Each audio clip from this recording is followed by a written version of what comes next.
नमस्कार दोस्तों, मैं सीजनल प्रोफेसर अंतिमा और आप सबका बहुत बहुत स्वागत करती हूँ हमारे चैनल हिंदी नारी में। आज हम बात करने वाले हैं नेट की, यूजीसी नेट के कंप्लीट प्रोसीजर पर। नेट के लिए अप्लाई करने के लिए आपकी क्या एलिजिबिलिटी होनी चाहिए, क्या स्टडी मटेरियल हो और कितनी मेरिट हो कि आप सेफ जोन में रहें। ऐसे तमाम मिसलेनियस क्वेश्चन जो मेरे पास आए हैं, आज हम बारी बारी उन पर बात करेंगे। साथ ही हमारा जो ज़्यादा फोकस है आज के वीडियो में वो है नेट के फर्स्ट पेपर पे, क्योंकि उसमें बहुत कन्फ्यूज़न है क्या मटेरियल हो, किस टॉपिक के लिए क्या पढ़े। तो आज हमारा प्रयास है कि हम हर टॉपिक पर आपको उसके रिलेटेड स्टडी मटेरियल भी बता सकें। नेट पे ऑलरेडी मैंने कुछ वीडियो बनाया है जिसका लिंक मैं डिस्क्रिप्शन में दे दूँगी, जिससे आपको उसकी जो है वो डीप नॉलेज मिल सकेगी। आज के वीडियो में हम थोड़ी सी संक्षिप्त चर्चा करते हुए स्टडी मटेरियल पर ज़्यादा बात करेंगे। तो सबसे पहले हम नेट की बात करें तो नेट जो है वो यूजीसी यूनिवर्सिटी ग्रांट कमीशन द्वारा किया जाने वाला एक एलिजिबिलिटी टेस्ट है, नेशनल एलिजिबिलिटी टेस्ट। आजकल इसे एनटीए नेट के नाम से भी जाना जाता है, क्योंकि अब ये एग्ज़ाम जो है वो नेशनल टेस्ट एजेंसी द्वारा कराया जाता है। यूजीसी नेट ही है, लेकिन जो एग्ज़ाम है वो नेशनल टेस्ट एजेंसी कराती है। इसके पहले सीबीएसई ने भी ये एग्ज़ाम करवाया था, लेकिन अब जो है वो एनटीए द्वारा ही ये एग्ज़ाम करवाया जाता है। नेट जो है वो साल में 2 बार होता है। पहला एक बार तो मई जून के सेशन में होता है और दूसरा जो है वो दिसंबर से जनवरी के सेशन में होता है। नेट पे एग्ज़ाम में अप्लाई करने की कोई एज लिमिट नहीं है, आप कभी भी नेट के लिए अप्लाई कर सकते हैं। और इसमें एलिजिबिलिटी की बात करें तो जिस भी विषय से आपको नेट एग्ज़ाम देना है उस विषय में आप पोस्ट ग्रेजुएशन होने चाहिए, 55% नंबर के साथ पोस्ट ग्रेजुएट होने चाहिए। ठीक है, तो कुछ कैटेगरी को हालांकि जैसे अगर आप ओबीसी एससी एसटी से बिलोंग करते हैं तो आपको 50% तक की छूट है। ये तो हो गया फॉर्मली इंट्रोडक्शन इसकी। अब हम बात करते हैं नेट के पेपर की। नेट का जो एग्ज़ाम होता है वो 2 पेपरों के साथ होता है। पहला पेपर तो कॉमन होता है, जो सबको देना होता है, सबका सिलेबस सेम है। और जो दूसरा पेपर होता है वो जिस भी विषय से आपको नेट देना है उसके अकॉर्डिंग होता है, उसके हर विषय के अपने अलग अलग सिलेबस हैं। फर्स्ट पेपर जो कॉमन पेपर है वो 50 प्रश्नों का होता है, सभी प्रश्न अपने पास 2 नंबर रखते हैं। और जो दूसरा पेपर है सब्जेक्ट का पेपर वो 100 प्रश्नों का होता है, सभी प्रश्न जो है अपने पास 2 नंबर रखते हैं। बात करें कि सेफ जोन क्या हो सकता है, आप कितना मार्क्स ले आए कि आप लगभग सेफ जोन में हों। तो चूँकि सभी बहुत सारे विषय हैं और सभी विषय की लगभग मेरिट अलग अलग ही जाती है, लेकिन एक कॉमन अगर हम मेरिट की बात करें तो जो कुछ विषय विशेष को छोड़ दें तो ज़्यादातर जो मेरिट है, अगर आप 60% से 65% तक नंबर लाते हैं, जो क्वेश्चन आपका अगर है तो आप जो है वो सेफ जोन में है। आपका नेट और जितना भी प्लस आपका होता जाएगा उतना ही आप जेआरएफ के भी नज़दीक जाएंगे।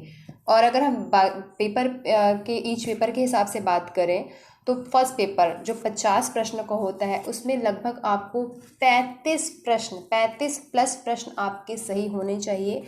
और इसी के साथ सब्जेक्ट में 60 to 65 प्लस प्रश्न जो है वो सही होने चाहिए। ±5 चलता है, लेकिन जो आपका सेफ जोन होगा वो इतना ही होगा जब आप टोटल मिला करके 60 to 65% के नंबर बीच में नंबर होगा। तो सब्जेक्ट के तो सिलेबस जो है वो आप यूजीसी के साइट पर भी दे सकते हैं और सिलेबस के अकॉर्डिंग आपको अलग अलग सभी सब्जेक्ट के अलग अलग मटेरियल लगते हैं। लेकिन एक जो है फर्स्ट पेपर कॉमन पेपर होता है और इस पे जल्दी स्टडी मटेरियल अच्छा मिलता भी नहीं है। इस पे कोचिंग करने के लिए भी मैं सलाह नहीं दूंगी, क्योंकि इसकी कोचिंग बहुत फ़ायदेमंद नहीं होती है क्योंकि ये पूरा प्रैक्टिस का मसला है और समझने का मसला है। और तो इसलिए आप इसकी सेल्फ स्टडी करें, अलग अलग स्टडी मटेरियल से भी कर सकते हैं।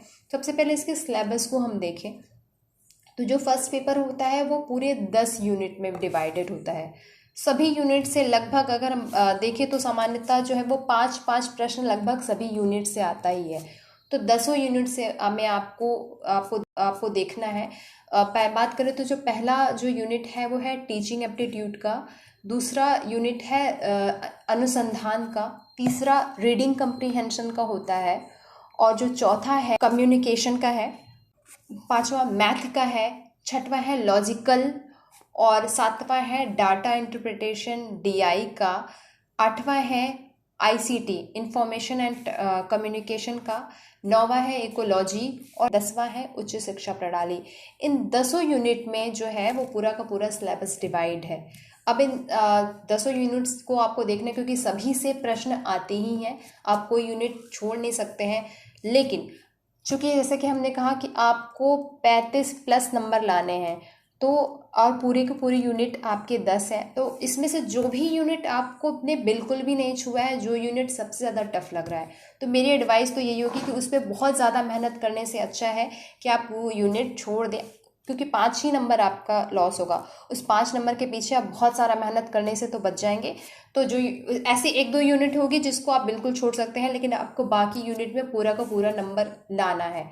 अब हम बात करें स्टडी मटेरियल की, तो मार्केट में कुछ अच्छी गाइड और अच्छी किताबें उपलब्ध हैं, जैसे कि प्रतियोगिता साहित्य, प्रतियोगिता की भी जो है फर्स्ट पेपर के लिए अलग से प्रतियोगिता साहित्य की पुस्तक आती है, अच्छी पुस्तक है। इसके अलावा ऑक्सफोर्ड की, अरिहंत की, TVS मदान की पुस्तक भी काफ़ी अच्छी है फर्स्ट पेपर के अकॉर्डिंग, जिसमें सभी इन 10 यूनिटों पे अलग अलग करके समझाया गया है।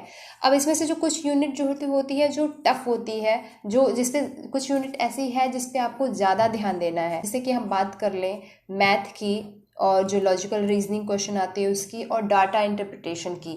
तो अगर आप बैंक सेक्टर के जो बैंक प्रिपरेशन की जो कुछ बेसिक किताबें हैं उनको ले करके आप ये तीनों पोर्शन जो है आराम से कवर कर सकते हैं। इसके साथ अगर कम्युनिकेशन और कंप्यूटर के बारे में आप परीक्षा मंथन की पुस्तक आती है, उसमें से आप देख सकते हैं। अब बात करते हैं अगर ICT की, इंफॉर्मेशन एंड कम्युनिकेशन टेक्नोलॉजी की, तो MPSC के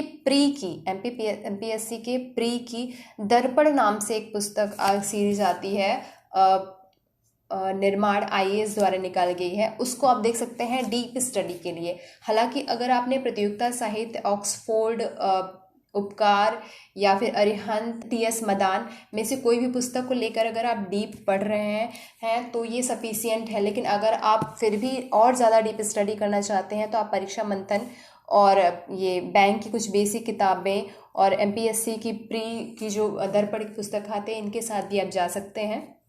इनसे आपको काफ़ी हेल्प मिल सकती है। और उसके साथ आप कुछ प्रीवियस ईयर के कुछ क्वेश्चन पेपर, जैसे यूथ पब्लिकेशन की आती है, और भी कई सारे पब्लिकेशन है जो प्रीवियस ईयर के क्वेश्चन पेपर निकालते हैं, उसको भी रखें, कुछ प्रैक्टिस सेट सॉल्व करें।